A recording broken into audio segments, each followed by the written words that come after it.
Everybody has seen the movie.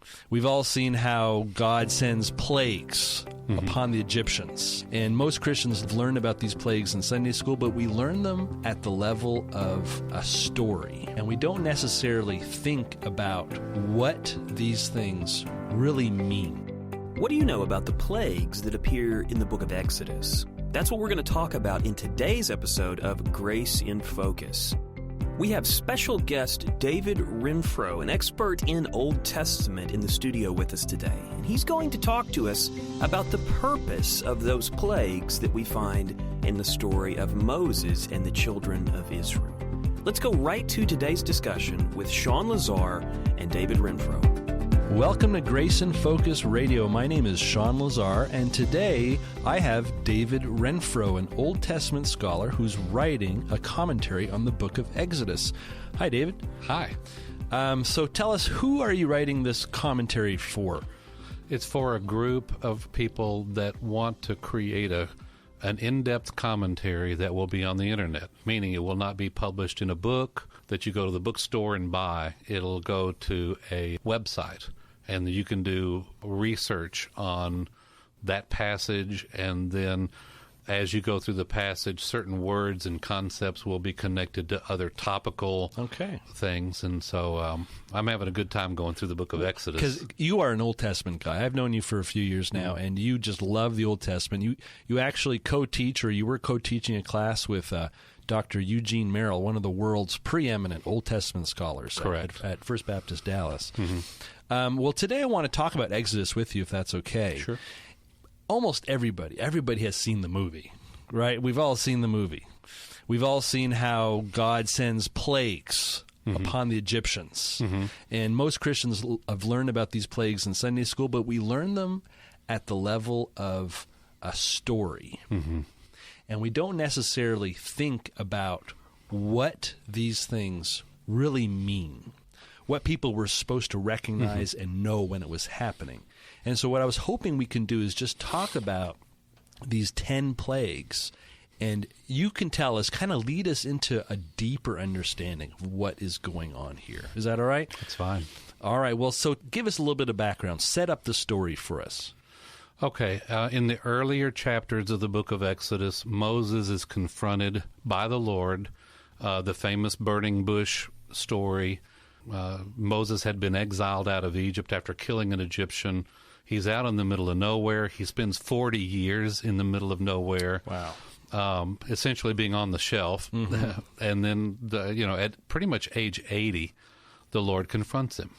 And that's where the famous I am that I am in Exodus chapter 6 is found. Because when Moses wants to say, well, if I'm going to go back to Egypt and confront the Israelites, who do I tell them is telling me to do this? Right, and so for the first time, God reveals his name. His name. Right? It's his covenant name. There are many names in the Old Testament for God. The big one is, of course, in the very first verse of the Bible, Genesis 1:1. In the beginning, Elohim created the heavens and the earth. Right. But the word Elohim, and I take it that when the Bible uses one of these names, it's for a reason. It's not just kind of a haphazard, I'll use this word this time for the sake of variety. Right. Elohim is the creator God, and that's the relationship that he has with his creation. Okay. He's creator, and we are the creation. All right. Doesn't sound like a lot of love there. Right. But there are other names that do have that kind of thing. There's El Elyon, there's El Shaddai, there's all of those other names and epithets in the Old Testament. And then in Exodus 6, there's one that is introduced by the Lord to Moses, and it's pronounced Yahweh. And Yahweh is, of course, the word Jehovah. Most people have heard the word Jehovah. That's kind of the English version of Yahweh. Right. In fact, Orthodox Jews will not use that word at all because they say it's holy. My idea is if it's good enough for Moses, it's good enough for me. So I'll use it. And each of these names, you would say, kind of reveals something about God's character. Yahweh is used in context where there is a relationship between God and man. Right. You could call it the covenant name for God. And so when he uses, and in fact I've seen it in many passages, even in Exodus, where he'll use God in one verse, and then 2 verses later he uses the Lord. Right. Well, why does he do that? And you have to ask those questions. There's a theological reason. There's a reason why he's using. So God calls Moses out of this exile where he's tending a flock for 40 years after running away from Egypt, and he brings them back into Egypt. And this is the scene everybody knows from Charlton Heston and other movies, where he goes before Pharaoh and he cries out, "Let my people go." And Pharaoh refuses initially, and then we have this. God gives Pharaoh a reason to let Israel go, maybe 10 reasons. And let's go over those reasons. So the first thing, God sends 10 plagues. And the first plague is what? The waters of the Nile. In fact, not only the waters of the Nile, but other waters in Egypt are miraculously turned into blood. All right. So now what does that now that we think about that and we think, okay, that's really gross and that's undrinkable now and this is a big problem, but that's superficial. What does this mean theologically? Theologically, first of all, every plague, just kind of by way of introduction, every plague targets a particular god or goddess that is worshipped in Egypt. They worshipped dozens, if not hundreds, of gods and goddesses. They worshipped the sun, the moon. Most civilizations back then worshipped natural forces. Right, and so was the Nile a god? The Nile was a god. All right, so because it was a life-giving. When the Nile flooded, it brought down sediment, which fed new crops, and therefore the Nile was essentially a life giver. And by turning the water into blood, it was a life killer. Oh, interesting! Because it killed the marine life that was in the Nile River and surrounding waters, and that was the whole point. Was that he is the Lord of nature. And after studying the plagues as much as I have, it's interesting to see that on a few of these plagues, the magicians that Pharaoh had reproduced the plague. That's right.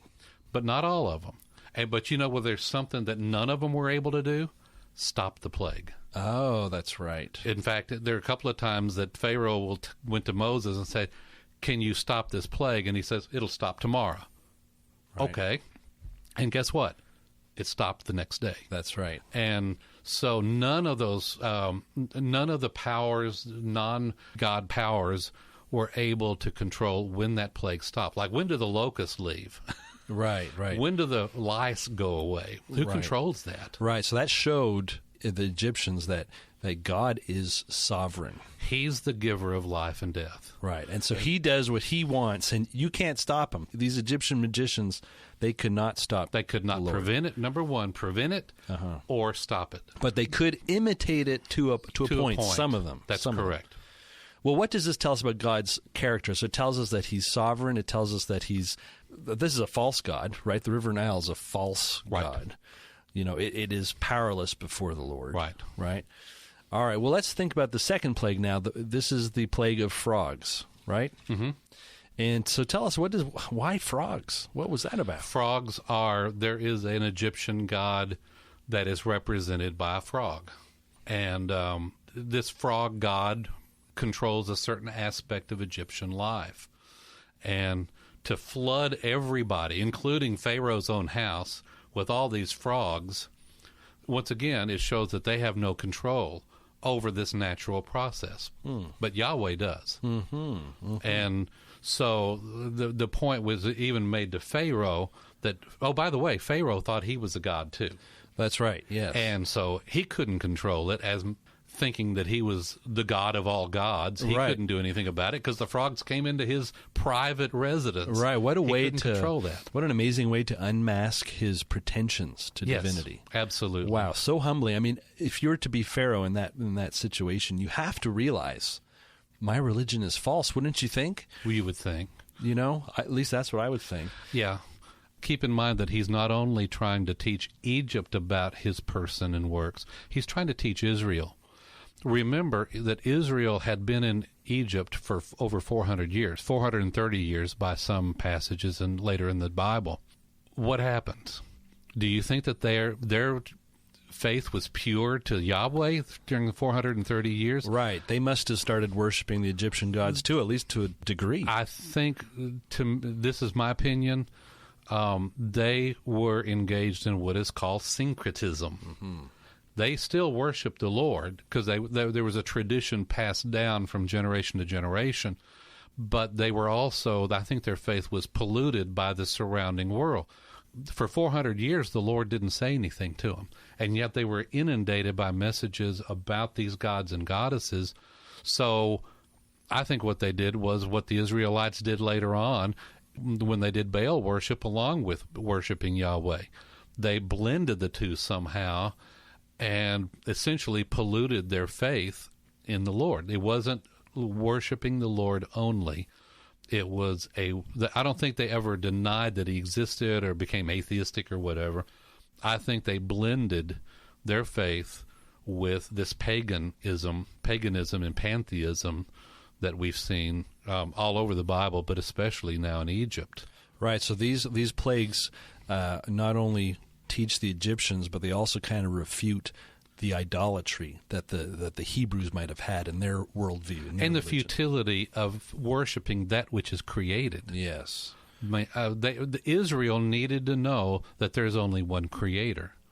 And it's not a god or goddess of Egypt. You know, there was the goddess of childbirth. There's the god or goddess of, like the Nile is the life giver. It made the fields fertile, therefore it supported life.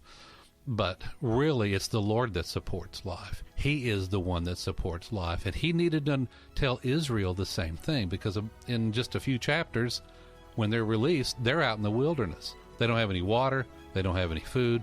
Who's going to provide for them? And they needed to know that the Lord himself is the provider. He's not only the deliverer, he's the provider for his people. Well, David, that is a great thought, and I think we'll end there, and we're going to continue our discussion on the 10 plagues in tomorrow's episode. So stay tuned for tomorrow when I continue the discussion about the book of Exodus with David Renfro. Thanks for joining in, and we'll talk to you next time.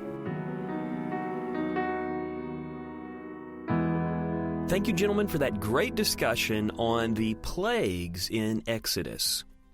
Would you like to explore more of the topics that we talk about on this show and don't know where to do it?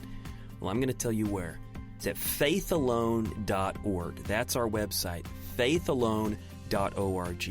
On the site, we have all kinds of free resources that are designed to help you grow and mature in your faith and your understanding of Scripture.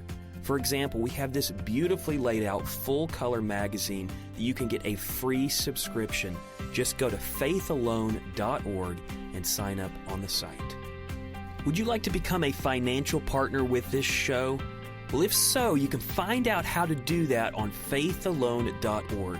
All gifts are tax-deductible and very much appreciated because it's how we stay on the air. By the way, we love to hear from our listeners. Maybe you've got a comment, feedback, or even a question. If you do, I'll give you our email address so that you can reach out to us. It's radio@faithalone.org. That's radio@faithalone.org. Next time on the program, we're going to have David Renfro back for one more session, so you can look forward to that. I'm Lucas Kitchen with the Grace Evangelical Society. And until next time, let's keep grace in focus.